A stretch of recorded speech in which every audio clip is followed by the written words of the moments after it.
ओम शांति।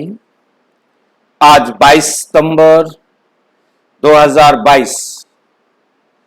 आज की साकार मुरली रंगीन बड़े बड़े अक्षरों में पढ़ें, सुनें और मंथन करें।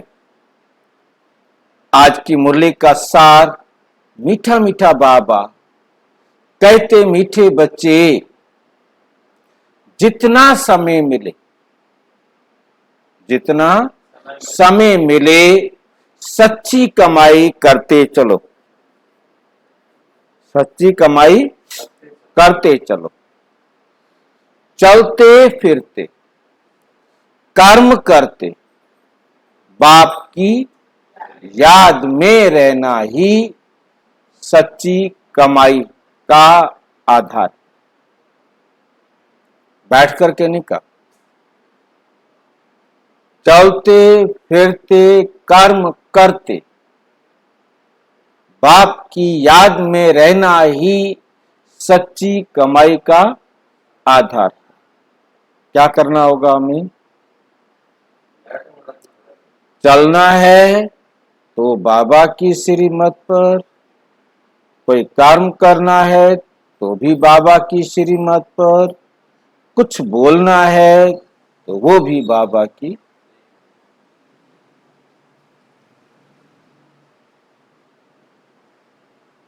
ये है सच्ची कमाई का आधार।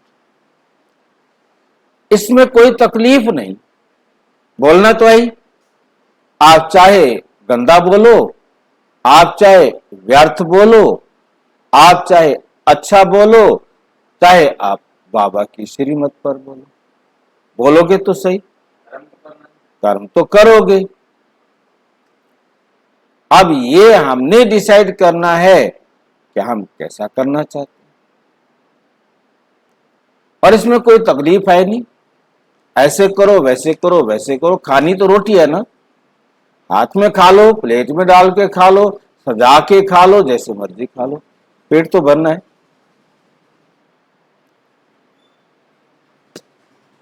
प्रश्न, जिन बच्चों में ज्ञान की पराकाष्ठा होगी, ज्ञान की पराकाष्ठा, बहुत ऊंची अवस्था होगी, उनकी निशानी सुना। कैसे पता लगेगा कि उनकी ज्ञान की पराकाष्ठा बहुत ऊंची है?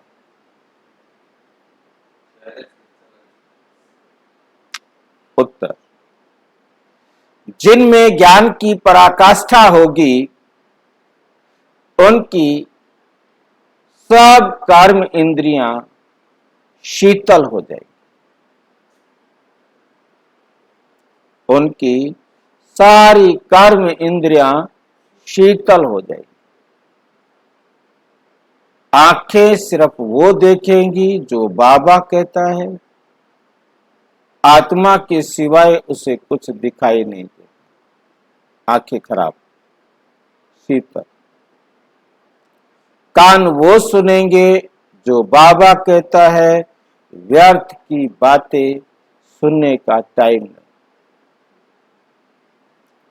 मुख वो बोलेगा जो बाबा कहता है, और कुछ मुंह से निकलेगा नहीं। संकल्प वही, कर्म वही। तो कर्म इंद्रियां क्या हो जाएंगी? एक एक अंग एकदम सर्व प्रकार की इच्छाओं से शांत। चंचलता समाप्त हो जाएगी। ये करूं ना करूं, खत्म। अवस्था एक रस, बस जो बाबा ने कहा है वो फाइनल। मैनर्स सुधरते जाएंगे, व्यवहार जो है, चरित्र जो है उसका सुधरता जाएगा।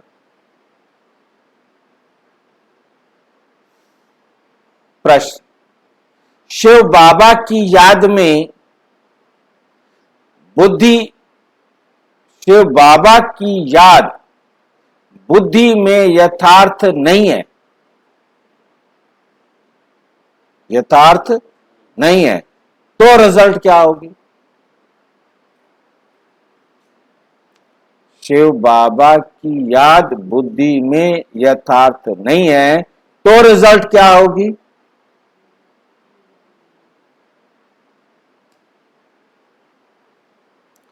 कोई ना कोई विकर्म जरूर होगा, कोई ना कोई विकर्म जरूर होगा। विकर्म हो रहा है तो समझ लो बाबा का ज्ञान बुद्धि में अच्छी तरह धारण, यथार्थ धारण नहीं। बुद्धि इतना भी काम नहीं करेगी कि हमारे द्वारा कोई विकर्म हो रहा है, पता है विकर्म कर दिया है, परंतु शाम को बैठकर रात को सोते समय उसे पता ही नहीं चलेगा कि आज मैंने क्या क्या विकर्म किए।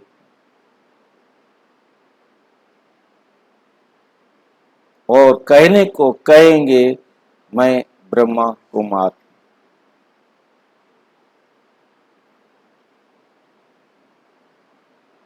रात को चेक ही नहीं हो पाएंगे कि मेरे से आज क्या क्या विकार हुआ, क्योंकि बाबा की श्रीमत यथार्थ बुद्धि में है ही नहीं, है ही नहीं। बाप का फरमान ना मानने के कारण धोखा खाते रहेंगे, धोखा खाते रहेंगे। गीत, आखिर वे दिन आया आज, आखिर वे दिन आया आज। ओम शांति। बच्चों को खातिरी ही हो गई है ना, बच्चों को क्या हो गई? सेवा हो गई है कि बेहद का बाप आया हुआ है। श्री कृष्ण को बेहद का बाप नहीं कहेगा, चाहे उसकी 16,108 रानियां भी रही तो भी हद का बाप हो गया ना। 10-10 बच्चे भी एक रानी से हुए तो भी हद का बाप हुआ ना।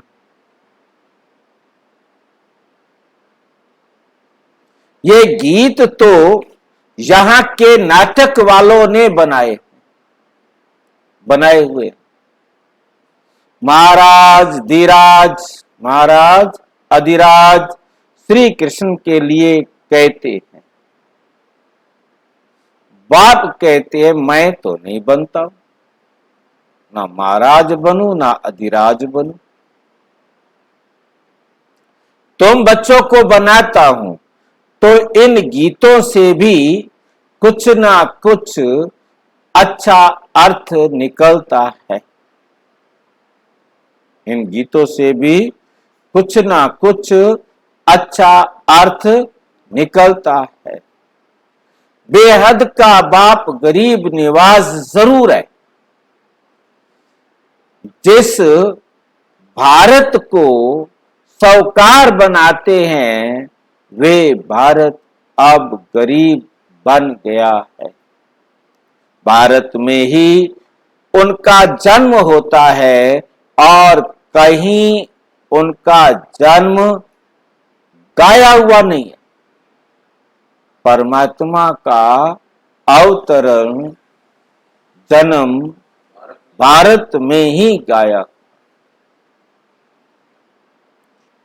भले पूजा करते हैं, कोई भी नेशन में ये चित्र हैं, परंतु जन्म तो यहां होता है। जैसे क्राइस्ट का जन्म और कोई जगह है, परंतु चित्र तो यहां भी है ना।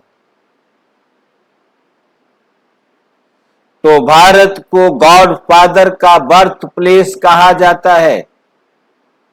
मनुष्य तो कुछ समझते नहीं।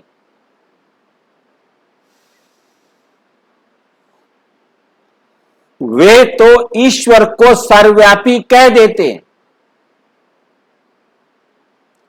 आगे तुमको भी पता नहीं था, हम भी तो सर्वव्यापी कहते थे। अभी जानते हो कि भारत पतित पावन परम पिता परम आत्मा का जन्म स्थान है। मनुष्य तो समझते हैं कि परमात्मा तो जन्म मरण से न्यारा है। हां, मरण से बेशक न्यारा है। क्यों न्यारा है भाई?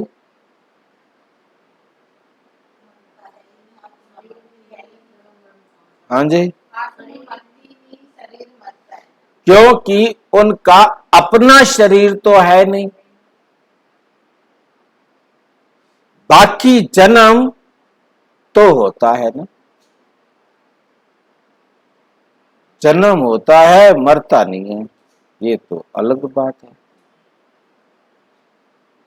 ये तो क्वेश्चन बनता है। परमात्मा जन्मता है परंतु मरता नहीं। आज तक हम कहते थे परमात्मा जन्म मरण से न्यारा है, परंतु ये तो नई बात है ना। जन्मता है, मरता नहीं। जन्मता फिर कैसे है? आज बाबा कहते मेरा जन्म तो होता है ना। बाप कहते हैं मैं आया हूं, मेरा दिव्य जन्म है। और मनुष्य तो गर्भ में प्रवेश कर फिर छोटे से बड़े बनते हैं। मैं ऐसा नहीं बनता हूं। हाँ, कृष्ण माँ के गर्भ में जाते हैं, छोटे से बड़ा बनते हैं। हर एक आत्मा अपनी माँ के गर्भ में प्रवेश कर जन्म लेती है। ये मनुष्य मात्र की बात है। मनुष्य ही कंगाल, मनुष्य ही सिरताज बनते हैं। भारत सतयुग आदि में डबल सिर ताज था। पवित्रता की निशानी रहती है। पवित्रता का ताज और रतन जड़ित ताज था ना। पवित्रता गुम हो जाने के बाद सिर्फ एक ताज रहता है। पवित्रता कब गुम हो जाती है? वैसे तो गुम होना पहले दिन शुरू हो जाती है, परंतु दिखाई महसूस तब होता है जब द्वापर। फिर पुनर्जन्म लेते लेते एक ताज गुम हो जाता है। फिर सिंगल ताज वाले द्वापर से बन जाते हैं। ये ज्ञान की बातें हैं। पूज्य से पुजारी बनने के कारण एक ताज गुम हो जाता है। पूज्य थे सतयुग त्रेता के, जब तक थे तब तक डबल ताज थे। एक ताज तो बुझता बुझता बिल्कुल बुझ गया, तो खाली ताज रह गया ना। अब एकदम तो नहीं बुझ गया है नहीं। जो पवित्रता वाला ताज था वो एकदम तो नहीं बुझ गया। लाइट का ताज औरा जो था वो धीरे धीरे होते होते त्रेता के अंत तक उसकी लाइट बिल्कुल खत्म हो गई। बैटरी खत्म हो गई, देव नहीं खत्म हो गई। तभी तो ताज गया, नहीं तो हल्का हल्का ताज तो रहता ना। सतयुग में जो ताज था, चमक थी चेहरे पर, जो औरा था चेहरे पर, वो धीरे धीरे आते आते त्रेता के अंत तक वो खत्म ही हो गया।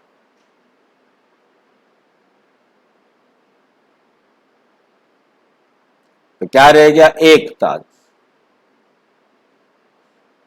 राजाएं पतित होते आए हैं, और जो पावन राजाएं सूर्यवंशी चंद्रवंशी पास हो गए हैं, उनके चित्रों की पूजा करते आए। जो पवित्र पूज्य थे वही फिर पुजारी बने हैं, उनको ही 84 जन्म भोगने पड़ते हैं। जो भारत कल पूज्य था सो अब पुजारी बना है, फिर पुजारी गरीब से पूज्य साहूकार बनता है। अब तो कितना गरीब है, कहाँ हेवन के महल थे, मंदिर के ऊपर भी कितने हीरे जवाहरात जड़े हुए थे, तो वे अपना महल तो और ही अच्छा बनाते होंगे ना। अभी तो कितना गरीब है, गरीब से साहूकार अभी तुम फिर बनते हो। गरीब से साहूकार अभी तुम फिर बनते हो। पुरुषार्थ तुम बच्चों को करना है, पुरुषार्थ तुम बच्चों को करना है। युक्तियां रोज बतलाते हैं, जितना टाइम फुर्सत मिले यह याद की कमाई करनी है। ऐसे बहुत काम होते हैं जिनमें बुद्धि नहीं लगानी होती है, कोई कोई में बुद्धि लगानी पड़ती है। तो जब फुर्सत मिलती है घूमने फिरने जाते हो। फुर्सत मिलती है कहाँ जाते हो? तो क्या करो? तो फुर्सत मिली है उसमें भी फंसा दिया। सारा दिन काम करते रहे, थक गए, फुर्सत मिली घूमने गए, उसमें भी कहता है मेरे को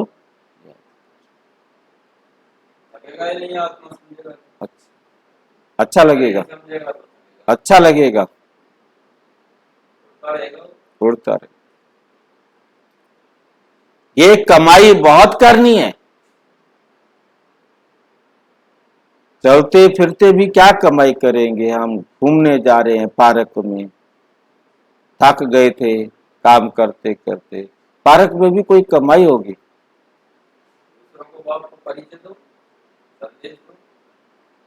टाइम नहीं है देखने की बात करने का। तो आप क्योंकि घूमने फिरने गए हो ना, टांगों को हिलाने गए हो ना, बुद्धि तो फ्री है। उस टाइम क्या करे?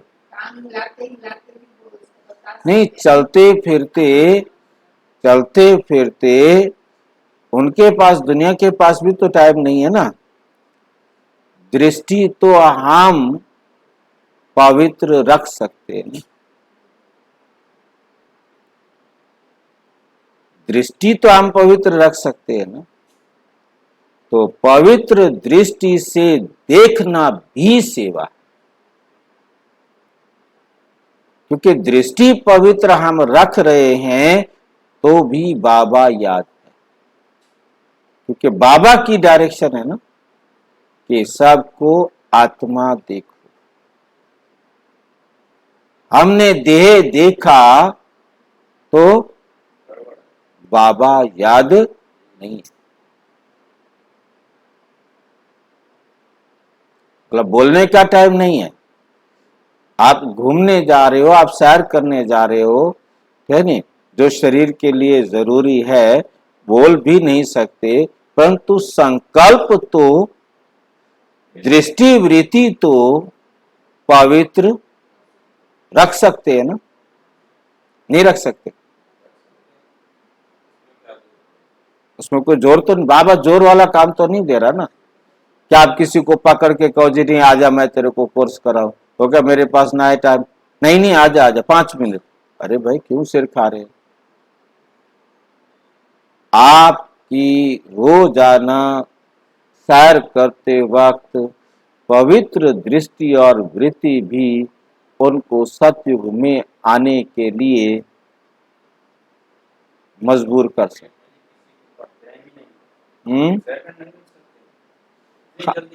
बल नहीं रुक सकते, परंतु आप भी मत रुको। बाबा ने कहा आप अपनी दृष्टि वृत्ति तो कर सकते हैं ना।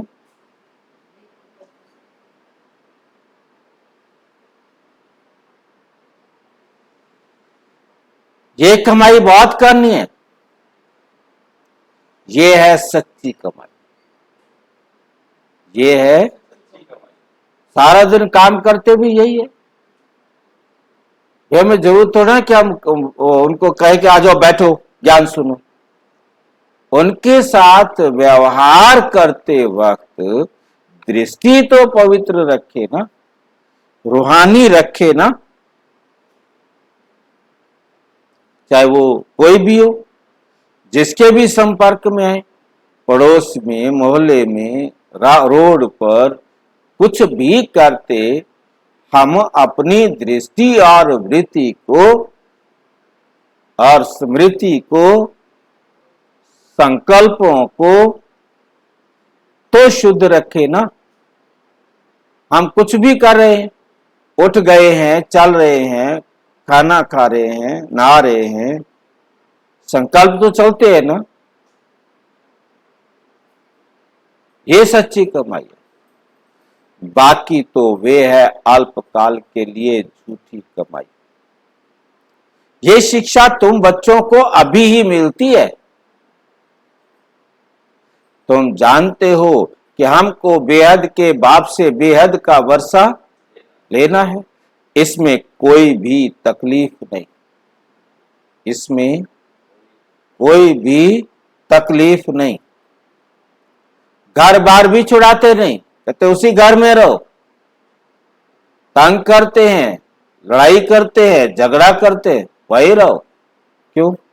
हिसाब किताब तो तुमने पिछला बराबर करना है, नया उनके साथ बनाना।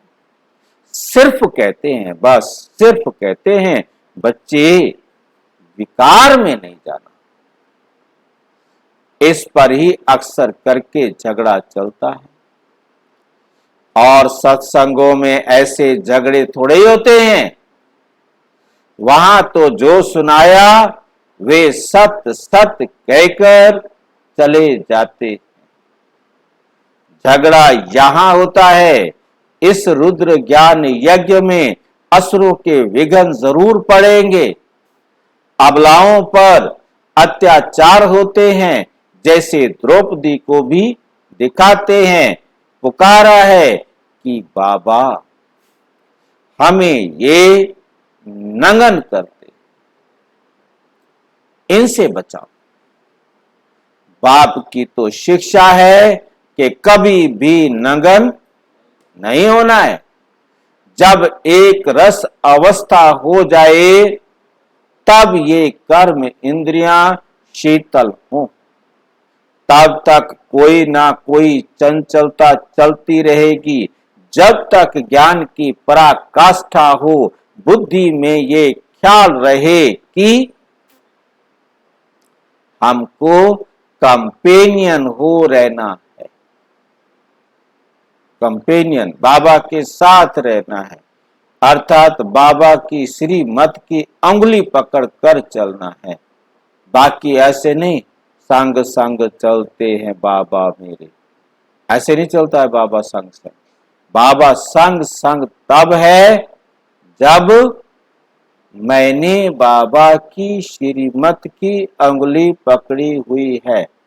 मैं तो कुछ और सोचता जा रहा हूं, झमेले में फंसा पड़ा हूं और कहूं कि संग संग चलते हैं बाबा मेरे, ना चले हो, उसकी टांगे ना है, उसकी तो अंगुली पकड़ के चलना पड़े।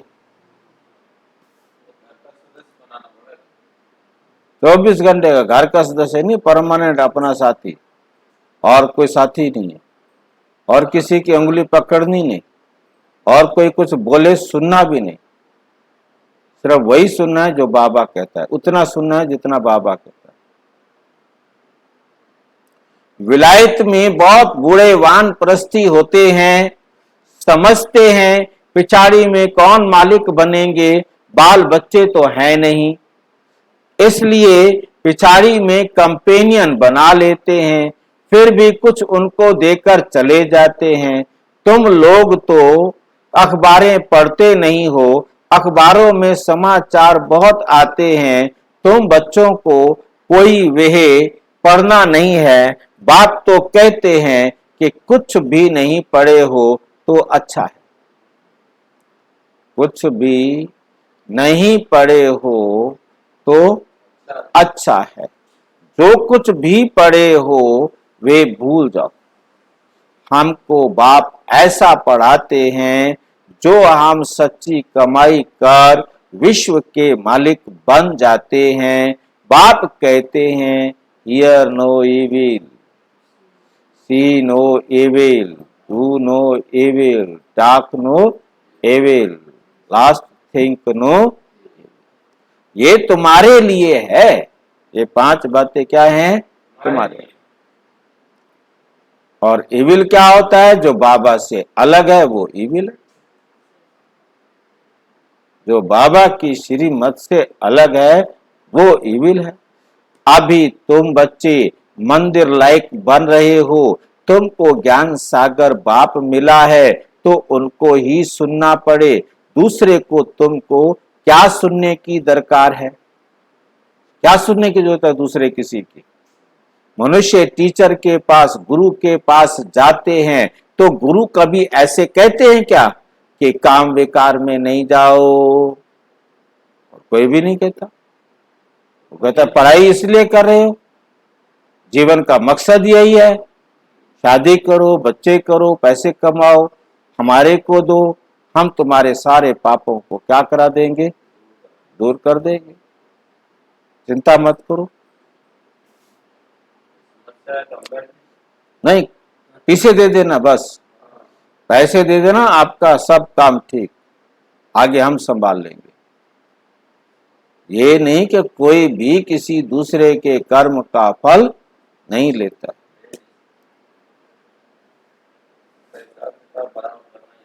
वे पवित्र बनने की शिक्षा देते ही नहीं।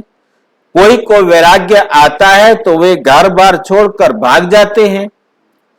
बाप जो शिव आचार्य है वे ज्ञान का कलश किनके सिर पर रखते हैं? माताओं के सिर पर रखते हैं।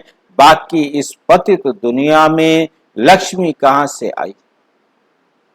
जो लक्ष्मी के सिर पर कलश रखा जाए।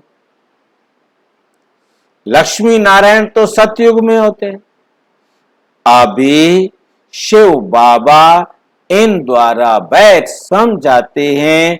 शिव आचार्य वाच ब्रह्मा मुख से तुम बरोबर स्वर्ग के द्वार खोलते हो तो जरूर तुम ही मालिक बनेंगे। तुम ही क्या बनेंगे? मालिक बनेंगे। स्वर्ग का द्वार खोलते हो गया स्वर्गवासी, स्वर्ग का द्वार खोलते हो गया स्वर्गवासी बनने का पुरुषार्थ करते हैं। जब स्वर्ग का द्वार खोलेंगे, स्वर्गवासी बनने का पुरुषार्थ करते हो।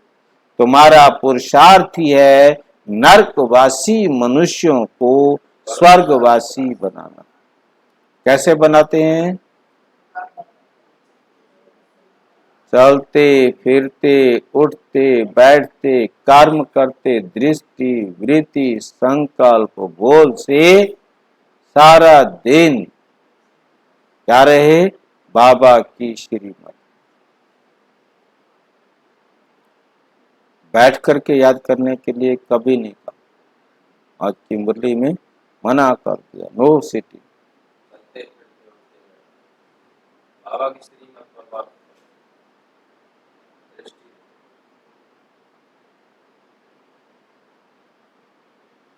बाप भी ये सेवा करते हैं ना।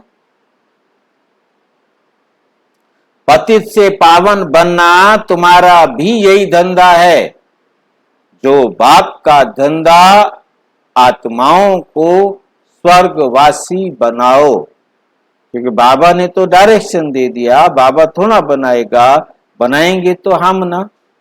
सारा दिन में जितनी भी दुनिया में लोगों के साथ, आत्माओं के साथ संबंध संपर्क में आए, हमारी दृष्टि, हमारी वृत्ति, हमारे बोल कैसे हों?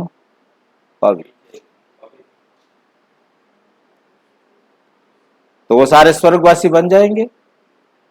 आपने उनको पवित्र दृष्टि से देखा, पवित्र दृष्टि से बोला, पवित्र दृष्टि से संकल्प किया। स्वर्ग की चाहना तो सब रखते हैं ना। कोई मरता है तो कहते हैं फलाना स्वर्ग पधारा। उनसे पूछना चाहिए कि जब वे स्वर्ग में गया तो फिर नरक में बुलाकर ब्राह्मण आदि क्यों खिलाते हो, क्यों खिलाते हो? फिर तो ये अज्ञान अंधेरा हुआ। तुम यहां से सूक्ष्म वतन में ले जाकर खिलाते हो क्योंकि तुम जानते हो ये पवित्र भोजन है। वे जो मर जाते हैं उनको पवित्र भोजन थोड़ा ही मिलता है। लिखते हैं बाबा फलाने का भोग लगाओ तो उनको पवित्र भोजन मिले। गाया हुआ है देवताएं भी ब्रह्मा भोजन को पसंद करते हैं। बरोबर तुम्हारी महफिल सूक्ष्म वतन में लगती है। ऐसे नहीं कि ध्यान कोई अच्छा है। लाइन समझ में आई है? महफिल सूक्ष्म वतन में लगती है, परंतु ऐसे नहीं कि ध्यान नहीं, ध्यान अच्छा है, कोई अच्छा है नहीं। योग को ध्यान नहीं कहा जाता। इससे कड़ी लाइन हो सकती है?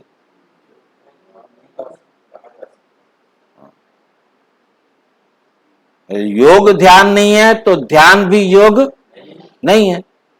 आगे अगली लाइन में स्पष्ट किया। और ध्यान को योग नहीं कहा जाता।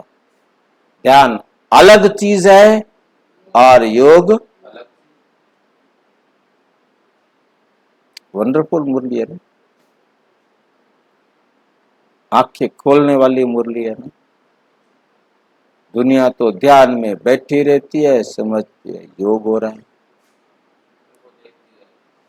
बाप कहते हैं मेरे साथ यो बुद्धि योग लगाओ तो विकर्म विनाश होंगे। मेरी उंगली पर अपनी बुद्धि चलाओ, बैठ के ध्यान में अपना दिमाग खराब ना करो।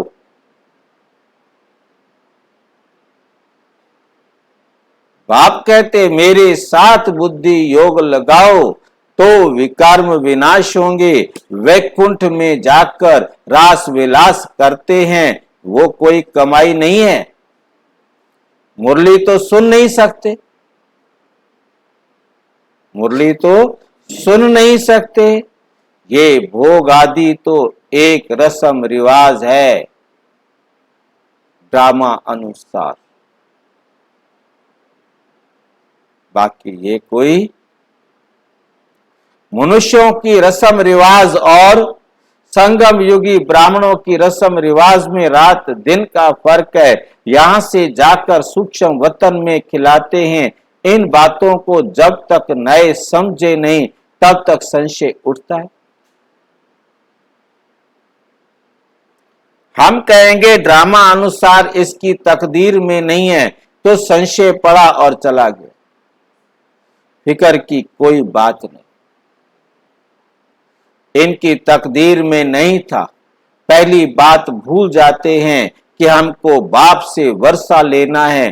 कोई बात में संशय बुद्धि बन पड़ते हैं। अरे हमारा काम है वर्षे से, हम पढ़ाई फिर क्यों छोड़े? मुरली तो सुनना है ना। निराकार बाप तुमको डायरेक्शन कैसे दे सुनाएंगे? उनको मुख तो जरूर चाहिए। ब्रह्मा मुख से या ब्रह्मा कुमार ब्रह्मा कुमारियों से सुनना है। कोई बाहर में दूर चले जाते हैं, मुरली भी नहीं मिल सकती है तो बाप कहते हैं कोई अर्जा नहीं, तुम याद में रहो, सुदर्शन चक्र फिराते रहो। याद में रहो का मतलब मेरी श्री मत पर चलते रहो। सुदर्शन चक्र फिराते रहो मतलब अपनी कमियों, कमजोरियों, बीमारियों, बुराइयों, अवगुणों का गला, ये बाप की श्रीमत मिली हुई है। कहां भी हो, कहां भी हो, तो कहां हो तुम? हर वक्त समझो कि हम लड़ाई के मैदान में, हर वक्त समझो कहां हो, युद्ध के मैदान में हो। ठीक है? हर वक्त आपके अस्त्र शस्त्र,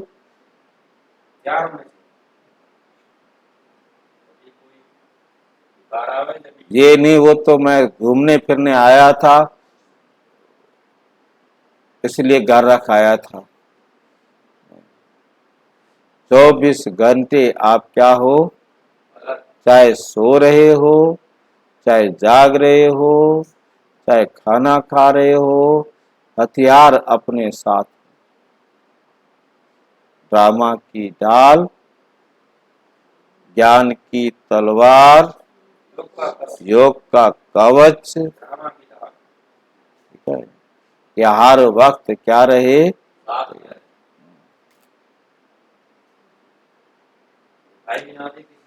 बिल्कुल। बाप मिलिट्री वालों को भी समझाते हैं कि तुमको वे सर्विस तो करनी है, ये तो तुम्हारा धंधा है, शहर की संभाल करना, तुम पगार खाते हो, एग्रीमेंट की हुई है तो संभाल भी करनी है, बुद्धि में लक्ष्य तो बैठा हुआ है, बेहद का बाप स्वर्ग का रचयिता है। वे कहते हैं बच्चे तुम मेरी याद में तो विकर्म विनाश होंगे, शिव बाबा की याद में रहकर खाओ, शिव बाबा की याद में रहकर खाओ तो कोई ऐसी चीज होगी वे पवित्र हो जाएगी।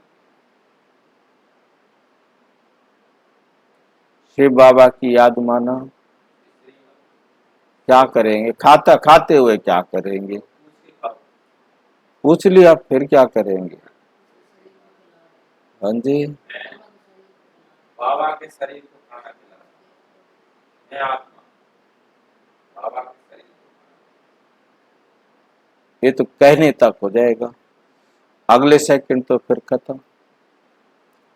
आपने कह दिया मैं बाबा के शरीर को खाना खिला रही हूं, अब क्या? अभी तो खाना शुरू नहीं हुआ, तो आपने पहले कह दिया बाबा खाता नहीं है। बाबा वो तो पड़ोसियों से जिसको नहीं खिलाना होता उसी को पूछते हैं, आओ खाना खा लो, ठीक है जी खा लो, धन्यवाद। आप तो बाबा धन्यवाद कर देगा? कुछ नहीं, ऐसे थोड़ा खाते हैं। बाबा की याद में खाना माना बहुत खुशी में खाना, इतनी खुशी हो, इतनी खुशी हो कि मैं ईश्वरीय संतान हूं,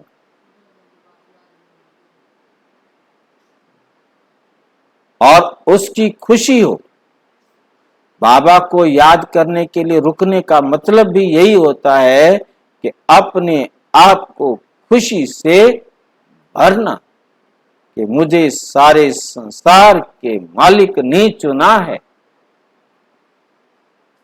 और मैं इस देश से अलग आत्मा हूं, मुझे इस देश से कर्म करना है, इसलिए खाना खिला रहा।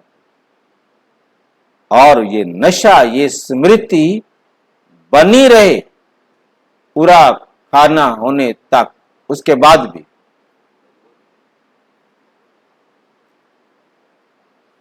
बीच में ये ना है सब्जी गंदी बना दी, ये बना दिया, वो बना दिया, या मैंने वहां जाके ये करना है, मैंने वहां जाके ये करना है, मैंने वहां जाके ये करना है। खाना पता नहीं कब खत्म हो गया, क्या बनाया था पता ही नहीं, सब्जी में नमक मिर्च डाला था पता ही नहीं, क्योंकि कुछ और सोचते हुए खाना खाया। खुशी में खाना नहीं खाया, शांति में खाना नहीं खाया, बुद्धि इधर उधर भटक रही थी, खाना खा लिया, तो वो खाना उधर ही ताकत देगा। वो खाना आप आत्मा को, आपके इस शरीर को ताकत। ये तो बड़ा खराब काम हो गया, पहले बताया नहीं ना ऐसे। चबा चबा के खाएंगे, हर चबाने के साथ खुशी हो। वाह वाह वाह वाह, मजा आ गया। खुशी हो, उसमें चाहे जहर मिला हुआ हो, बाबा कहता ठीक हो जाएगा। हाँ, भूखा क्यों मारेगा?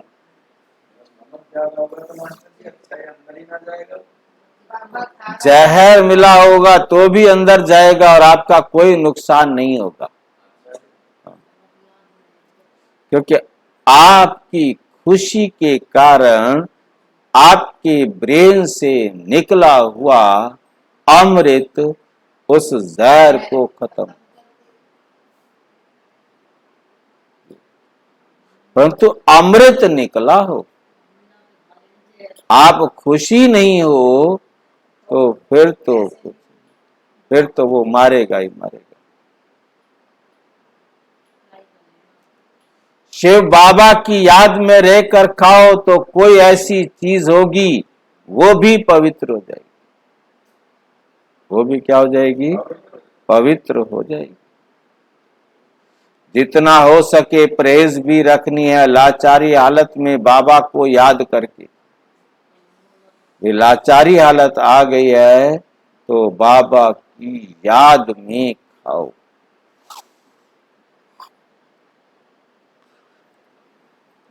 लाचारी हालत, कोई रास्ता नहीं है, इसमें ही मेहनत है। बाबा की याद में खाना खाने में भी मेहनत है। कई कोई सोच ले कि आसान है। तो ज्ञान को युद्ध नहीं कहा जाता, ज्ञान को युद्ध नहीं कहा जाता, याद में ही युद्ध होती है, जो सारा दिन करना है। याद से ही विकर्म विनाश होंगे, माया का थप्पड़ नहीं लगेगा, देह अभिमानी नहीं बनेंगे। तुम अपने को आत्मा समझो, तुम शरीर को याद करते रहते हो, आत्मा को भूल गए हो। इसलिए पूछा जाता है आत्मा का बाप कौन है? उनको जानते हो? उनका नाम, रूप, देश, काल लिखो। उनमें भी वैरायटी लिखते हैं। कोई लिखते आत्मा का बाप हनुमान है। आत्मा का बाप क्या है? हनुमान। कोई क्या लिखते, कितना अज्ञान है। तो फिर समझाया जाता है आत्मा तो है निराकार। तुम्हारा गुरु तो साकार है, निराकार का बाप साकार कैसे होगा? निराकार का बाप साकार कैसे होगा? समझाने की प्रैक्टिस पर सारा मदार है, और साथ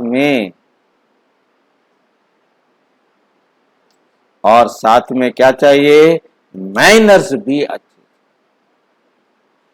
बहुत अच्छे अच्छे बोलने वाले हैं, दूसरों को तीर अच्छा लग जाता है, और खुद में मैनर्स ना होने के कारण उन्नति नहीं। याद बहुत अच्छी चाहिए। कोई तो ज्ञान बहुत अच्छा सुनाते हैं, योग कुछ भी नहीं है। ऐसे नहीं कि योग बिगर ज्ञान की धारणा नहीं हो सकती। धारणा तो हो जाती है।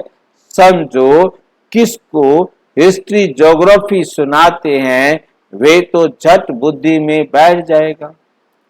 बाबा की याद का भी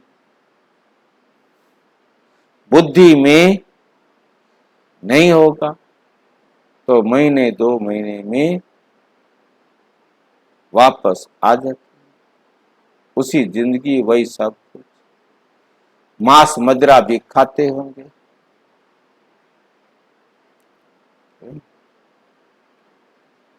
बाबा की याद का कुछ भी बुद्धि में नहीं होगा, मांस मदिरा भी खाते होंगे, ये तो कहानी है। वे याद पढ़ना तो सहज है, हिस्ट्री ज्योग्राफी बुद्धि में आ जाती है, याद की बात ही नहीं, पवित्रता की बात भी नहीं। ऐसे भी बहुत हैं शिव बाबा को याद नहीं करते तो विकर्म विनाश होते ही नहीं, और ही जास्ती विकर्म करते रहते हैं। इतना भी बुद्धि में नहीं है, बुद्धि का काम नहीं करते कि ये हाँ ये करो। उनको ये समझ में नहीं आता कि ये विकर्म है। फरमान ना मानना ये तो बड़ा पाप है।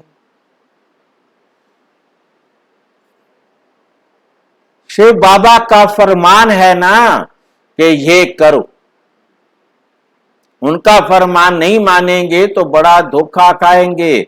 बाकी हिस्ट्री ज्योग्राफी सुनाना तो ये बड़ा सहज है। बाबा ने समझाया है, तुम स्कूलों में भी जाकर समझा सकते हो। ये तुम हद के हिस्ट्री ज्योग्राफी पढ़ते हो, बेहद की तो तुम पढ़ते नहीं हो। ये हिस्ट्री ज्योग्राफी कहाँ की पढ़ रहे हो? हद की। बेहद की हिस्ट्री ज्योग्राफी तो तुम पढ़ते नहीं हो। लक्ष्मी नारायण का राज्य बताओ कहां गया? इतिहास भूगोल आपको मालूम है तो बताओ, लक्ष्मी नारायण का राज्य इस धरती पर था, कहां गया? सूर्यवंशी चंद्रवंशी डिनेस्टी चली, राजधानियां चली, कहां गई वो?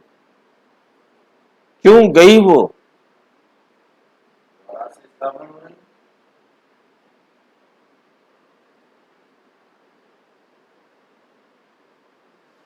सूर्यवंशी चंद्रवंशी डिनेस्टी जो चली गई वे फिर कहां गई बताओ?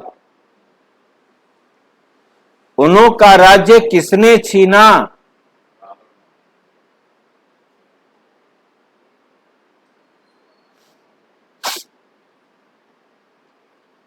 किसने चढ़ाई की जो तुम्हारा राज्य चला गया?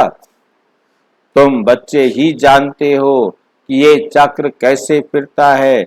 ये किसको भी समझाओ तो 7 रोज में बुद्धि में आ जाएगा।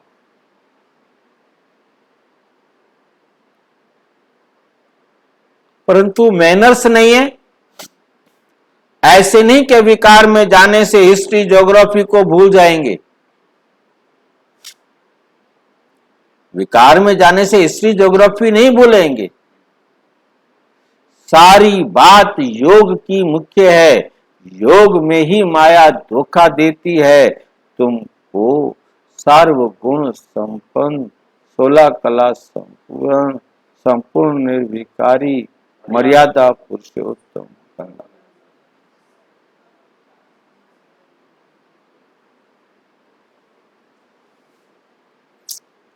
कई प्रतिज्ञा करके भी फिर ठहर नहीं सकते। माया बड़ी प्रबल है ना। बाप को पूरा याद नहीं करते तो विकर्म विनाश और ही डबल विकर्म करते रहते हैं। उनको पता भी नहीं पड़ता और कहने से भी समझ नहीं सकते।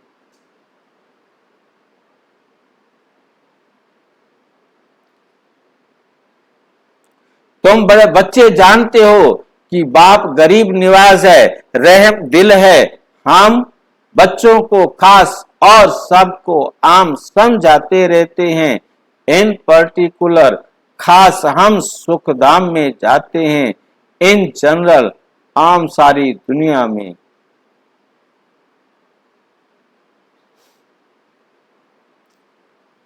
सारी दुनिया में जाते, इन जनरल मुक्ति धाम में जाते हैं। आम मतलब सब मुक्ति धाम में जाते हैं। सतयुग में बरोबर इन लक्ष्मी नारायण का ही राज्य था, फिर चंद्रवंशी, इनके बाद इस्लामी बोधि याद आए गए।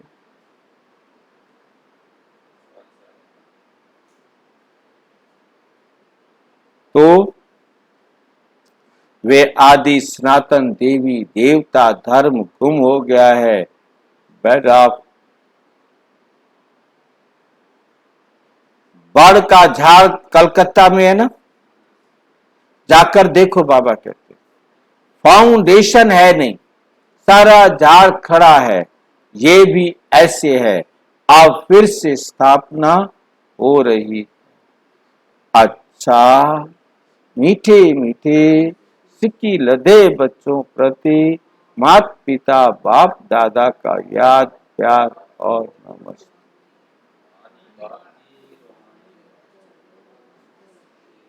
हम बच्चों की रूहानी बाप दादा को नमस्ते नमस्ते नमस्ते। धारणा के लिए मुख्य सार नंबर 1, किसी भी बात में संशय नहीं उठाना।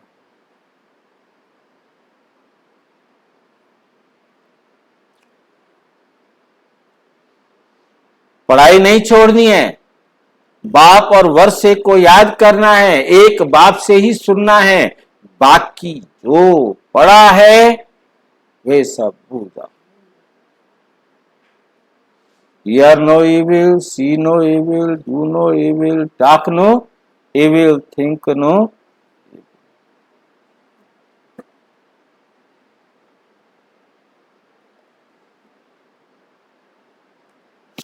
वरदान, बाप की छत्र छाया के नीचे रहे, माया की छाया से बचने वाले सदा खुश और बेफिक्र। माया की छाया से बचने का साधन है बाप की छत्र छाया। छत्र छाया में रहने वाले अर्थात खुश रहने वाले, सब फिक्र बाप को दे दिया। जिनकी खुशी गुम होती है, कमजोर हो जाते हैं, उन पर माया की छाया का प्रभाव पड़ ही जाता है, क्योंकि कमजोरी माया की का आह्वान करती है। अगर स्वप्न में भी माया का छाया पड़ गया तो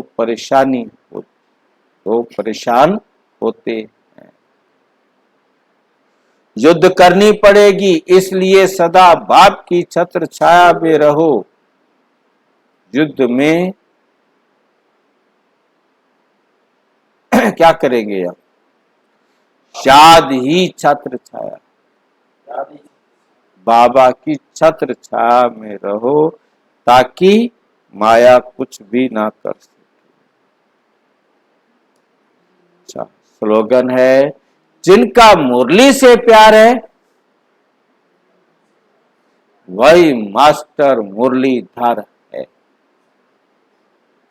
मुरली रोजाना विस्तार से जानने के लिए विश्व में 140 देशों में प्रजापिता ब्रह्मा कुमारी ईश्वरीय विश्वविद्यालय के किसी भी सेवा केंद्र पर संपर्क करें, और यदि कोई प्रश्न है तो 9213106986 पर केवल टेलीग्राम करें। 9650692270 पर केवल व्हाट्सएप करें, फोन नहीं। ओम शांति।